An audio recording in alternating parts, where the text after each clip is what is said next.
Colonel Dinesh नैन ने इशारों इशारों में इतनी गहरी बात कह दी। उन्होंने कह दिया कि 1971 में सैम मानेकशॉ ने बांग्लादेश तोड़ कर दिया था। इसका मतलब वो कह रहे हैं कि उस समय आर्मी ने काम किया, सेना ने काम किया, क्रेडिट किसी को भी मिले।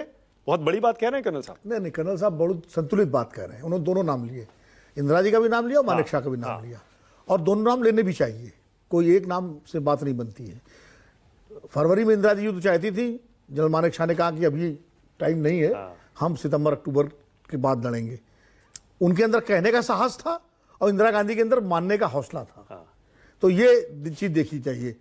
जनरल साहब ने, कर्नल साहब ने बहुत सही बात कही है और मैं उनकी बात का तायीद करता हूं और सलाम करता हूं। और बहुत अच्छी बात कही उन्होंने कि ये समय नहीं है इस बहस का कि कितने गिरे या कितने नहीं गिरे और कितने गिराए गए, कैसे गिरे। ये समय है इस लड़ाई में जिस ओर इशारा सीडीएस ने किया है कि हमारी कुछ शॉर्टकमिंग्स, कुछ स्ट्रेटेजिक गलतियां रही जिसको हमने ठीक किया। इस समय सबक ये लेने का है कि देखिए, जो उपलब्धियां सेना ने की हैं इस लड़ाई में वो हमारे सामने है।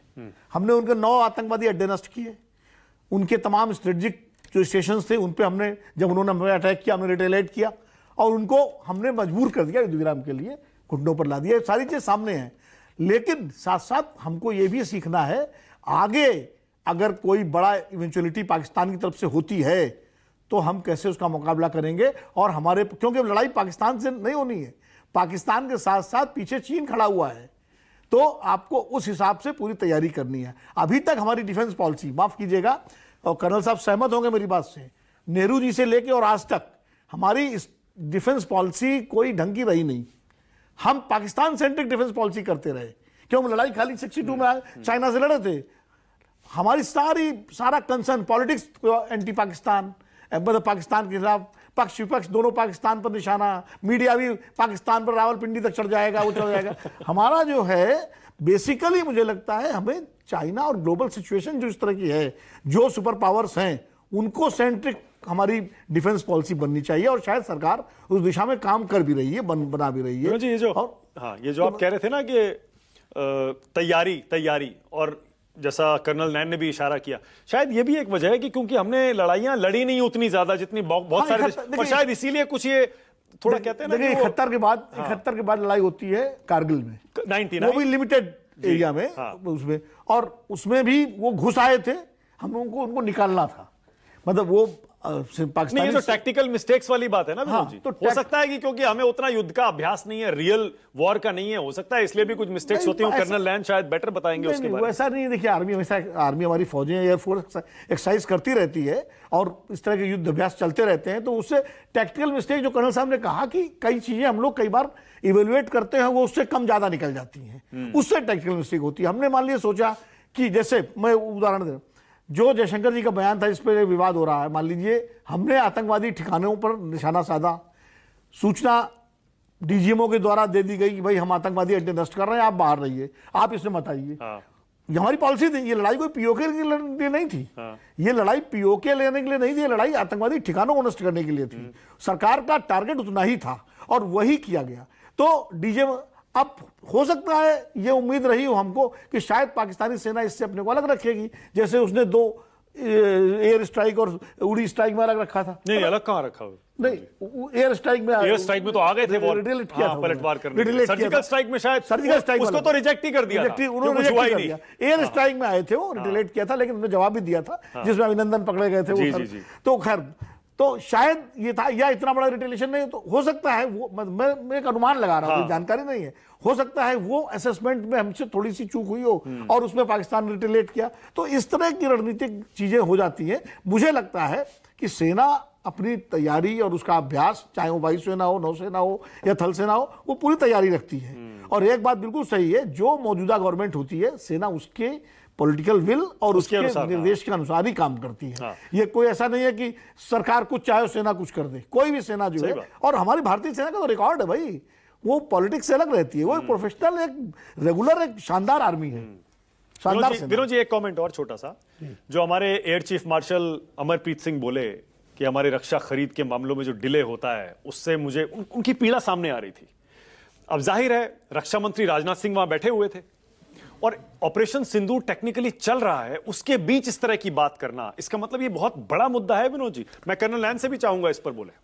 नहीं, बिल्कुल ही बड़ा मुद्दा है, और बड़ा मुद्दा इसलिए भी है क्योंकि आज हम चीन को देखें तो 6th जनरेशन फाइटर जेट बना चुका है, वो ट्रायल है। हम अभी 4th और 5th पे पड़े हुए हैं, और हमारी लड़ाई जो है, लड़ाई कहिए, मुकाबला कहिए, प्रतिद्वंदिता कहिए, मान लीजिए डायरेक्ट वॉर ना भी हो तो प्रतिद्वंदिता तो वही, वो चाइना से है।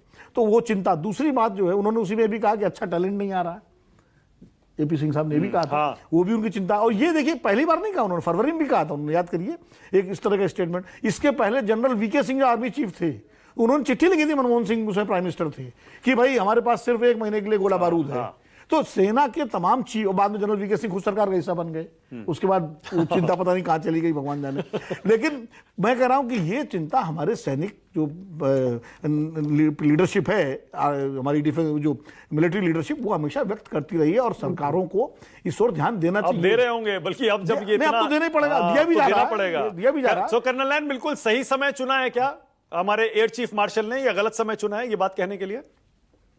नहीं, आई डोंट थिंक सो कि सही समय की बात है। He is an upright officer, वो एक बहुत अपराइट ऑफिसर है, and he straight forward man.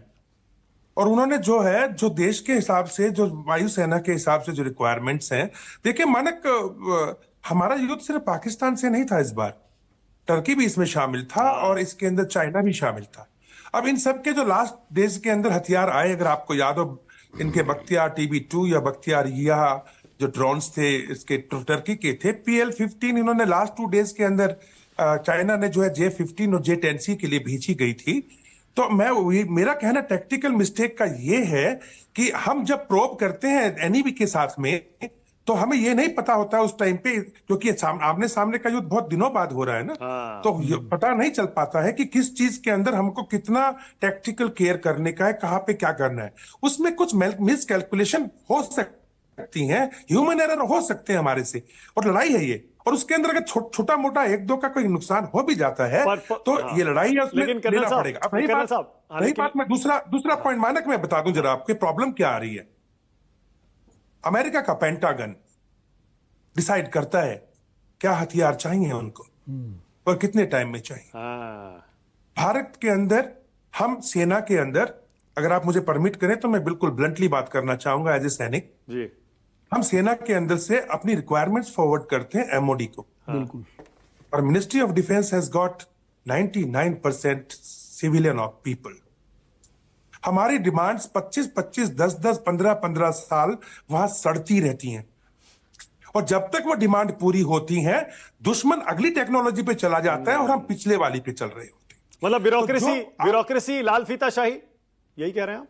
मैं समझता हूं कि MOD के अंदर it should be like pentagon. Government should, if देशभक्ति की बात कर रहे हैं यहां पे लोग बैठ के, तो please make pentagon type of arrangement for your defence forces now, क्योंकि आपने देख लिया है कि अगर आप ये नहीं करेंगे तो आपको ना चाहते हुए भी कुछ डिसीजन ऐसे लेने पड़ेंगे जो आप लेंगे, और हम भी जो करना चाहते हैं उसको शायद थोड़ी देर के लिए डिले हमें भी करना पड़ जाएगा।